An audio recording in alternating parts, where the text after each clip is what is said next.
হিসেবে বিবেচনা করা প্রয়োজন বলে আমি মনে করি। প্রকৃত মানুষ হয়ে দেশ ও দশের সেবায় আত্মনিয়োগ করাই একজন পরীক্ষার্থীর ব্রত হওয়া উচিত বলে আমি মনে করি। সুপ্রিয় সাংবাদিক বন্ধুগণ, নকলমুক্ত পরিবেশে সুশৃঙ্খলভাবে পরীক্ষা পরিচালনা করার জন্য আমরা সর্বাত্মক চেষ্টা করেছি, যাতে মানসম্পন্ন শিক্ষা অর্জন নিশ্চিত করা যায়। একজন কর্মকর্তা হিসেবে আমি সেই বিষয়গুলো নিশ্চিত করার জন্য আমরা চেষ্টা করেছি। এজন্য শিক্ষা বোর্ড, জেলা উপজেলা প্রশাসনের ভিজিলেন্স টিম প্রতি পরীক্ষার দিন বিভিন্ন কেন্দ্র পরিদর্শন করেছে। পরীক্ষা চলাকালীন অত্র বোর্ডের পরীক্ষার্থী এবং সম্মানিত অভিভাবকগণ পরীক্ষা আইনের প্রতি শ্রদ্ধাশীল ছিলেন। কোথাও কোনো ধরনের অপ্রীতিকর ঘটনা ঘটেনি বললেই চলে। বিভিন্ন প্রতিষ্ঠানের সম্মানিত শিক্ষকগণ পরীক্ষা পরিচালনা, প্রত্যবেক্ষণ এবং উত্তরপত্র মূল্যায়নে অত্যন্ত পরিশ্রম করেছেন। শিক্ষা মন্ত্রণালয়, বিভাগীয় কমিশনের কার্যালয়, জেলা প্রশাসন, উপজেলা প্রশাসন, আইনশৃঙ্খলা রক্ষাকারী বাহিনী, বিভিন্ন গোয়েন্দা সংস্থা, বিভিন্ন সংস্থা এবং সাংবাদিকগণ পরীক্ষা পরিচালনায় আমাদের বোর্ডকে সর্বতভাবে সহযোগিতা করেছেন। এজন্য আমি বোর্ডের পক্ষ থেকে সবাইকে আন্তরিক ধন্যবাদ ও কৃতজ্ঞতা জানাচ্ছি। আমি এখন মাধ্যমিক ও উচ্চ মাধ্যমিক শিক্ষা বোর্ড ময়মনসিংহ এর 2025 সালের এসএসসি পরীক্ষার ফলাফলের সারসংক্ষেপ উপস্থাপন করছি।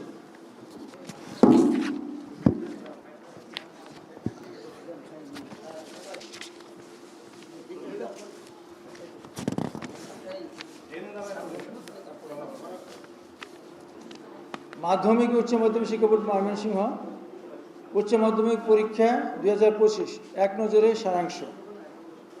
এই বোর্ডের অধীন ফরম পূরণকারী পরীক্ষার্থীর সংখ্যা ৭৯,237 জন, অংশগ্রহণকারী পরীক্ষার্থীর সংখ্যা ৭৫,855 জন এবং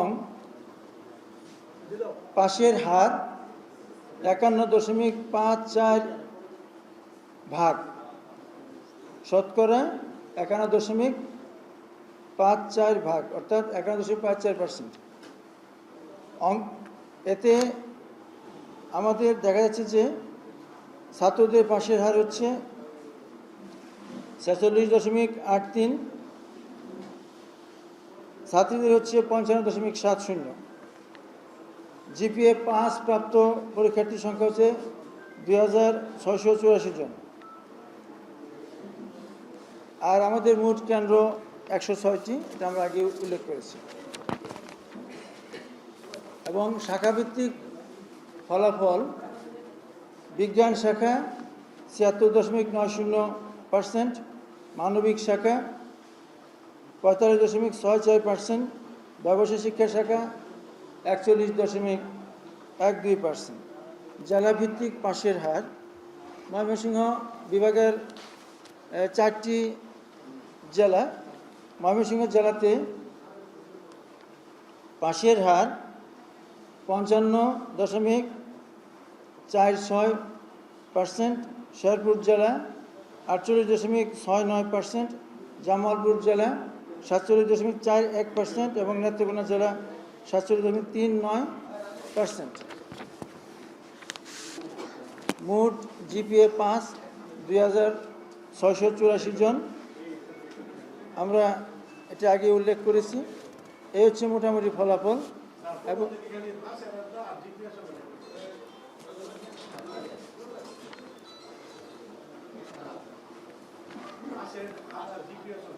জি, মাধ্যমিক উচ্চ মাধ্যমিক শিক্ষা বোর্ড ময়মনসিংহ উচ্চ মাধ্যমিক পরীক্ষা 2025-এর এবারের পাশের হার 51.54% এবং জিপিএ প্রাপ্ত মোট পরীক্ষার্থীর সংখ্যা 2,684 জন।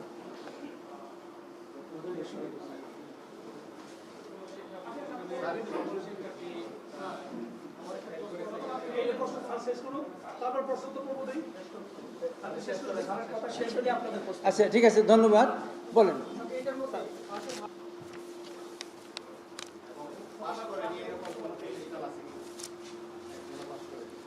পাশের হার কম হওয়ার বিভিন্ন কারণ আছে বলে আমাদের কাছে মনে হয়। তার মধ্যে প্রথমত শিক্ষার্থীদের মনোযোগের অভাব, পারিবারিক এবং প্রাতিষ্ঠানিক সহায়তার অভাব, পর্যাপ্ত প্রশিক্ষিত ভালো মানের শিক্ষকের অভাব, বিশেষ করে ইংরেজি, আইসিটি, তারপর হিসাব বিজ্ঞান সহ বিভিন্ন বিষয়ে দক্ষ শিক্ষকের অভাব রয়েছে। এগুলো হচ্ছে সাধারণভাবে আমাদের কাছে মনে হয়। এছাড়াও আর্থিকভাবে সচ্ছল প্রতিষ্ঠানগুলো আরও ভালো প্রতিষ্ঠানে চলে যায়, ময়মনসিংহে পড়াশোনা কম করে আরও ভালো প্রতিষ্ঠানে চলে যায়, এটাও একটা কারণ হতে পারে। আর আরেকটি বড় কারণ আমাদের কাছে মনে হয়েছে যে গ্রামাঞ্চলে, বিশেষ করে চরাঞ্চল, হাওড়াঞ্চল, সীমান্তবর্তী অঞ্চল সহ যে প্রত্যন্ত অঞ্চলে প্রাতিষ্ঠানিক সুযোগ সুবিধার অনেক ঘাটতি আছে বলে মনে হয়। এই জন্যই পাশের হারটা তুলনামূলকভাবে একটু আমাদের কম। ধন্যবাদ।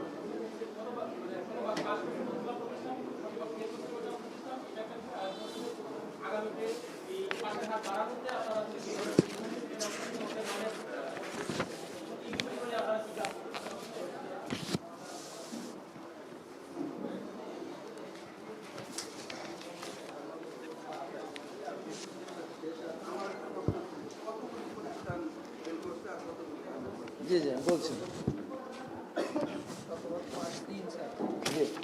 আমাদের এই বোর্ড থেকে শতভাগ পাশ করছে 3টি প্রতিষ্ঠান। একটি হচ্ছে ময়মনসিংহ গার্লস ক্যাডেট, আরেকটি হচ্ছে খালিয়াজুরি একটি প্রতিষ্ঠান, Abdul Jabbar Rabia Khatun girls high school, আর Char Jithar high school and college, Ishwarganj. এই 3টি প্রতিষ্ঠান। আর আমাদের সংখ্যায় ফেলের শতভাগ ফেল করছে এরকম প্রতিষ্ঠানের সংখ্যা হচ্ছে 15টি। তো 15টি হলেও এদের শিক্ষার্থীর সংখ্যা খুবই কম। 15 শিক্ষার্থী মিলে মোট পরীক্ষার্থী হচ্ছে মাত্র 132 জন। এর মধ্যে 10-এর নিচে আছে 11টি প্রতিষ্ঠানের, মানে 2, 3, 5, 7 এরকম। আর 10-এর উপরে আছে মাত্র 4টি। সব মিলেই 132 জন পরীক্ষার্থী 11টি প্রতিষ্ঠানে। কাজে এই শতভাগ ফেল করলেও মোট ফলাফলে খুব একটা প্রভাব পড়ছে বলে মনে হয় না।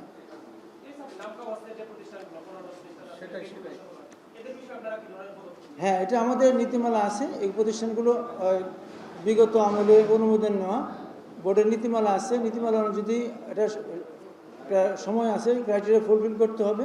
যদি ক্রাইটেরিয়া ফুলফিল না করতে পারে আমরা আইনানুগ ব্যবস্থা নেব।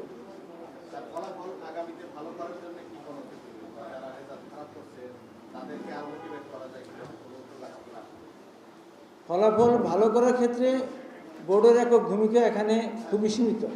সম্মিলিতভাবে কাজ করতে হবে। শিক্ষা প্রতিষ্ঠান, শিক্ষার্থী, অভিভাবক এবং স্থানীয় প্রশাসন, ম্যানেজিং কমিটি, শিক্ষা বিভিন্ন দপ্তর আছে, সমন্বিত প্রচেষ্টার মাধ্যমে এই কাজটা হবে। এবং আমরা চেষ্টা করব আমাদের বোর্ডের তরফ থেকে যে আইন অনুযায়ী যে কাজগুলো করা দরকার সেগুলো আমরা অবশ্যই করব। ধন্যবাদ।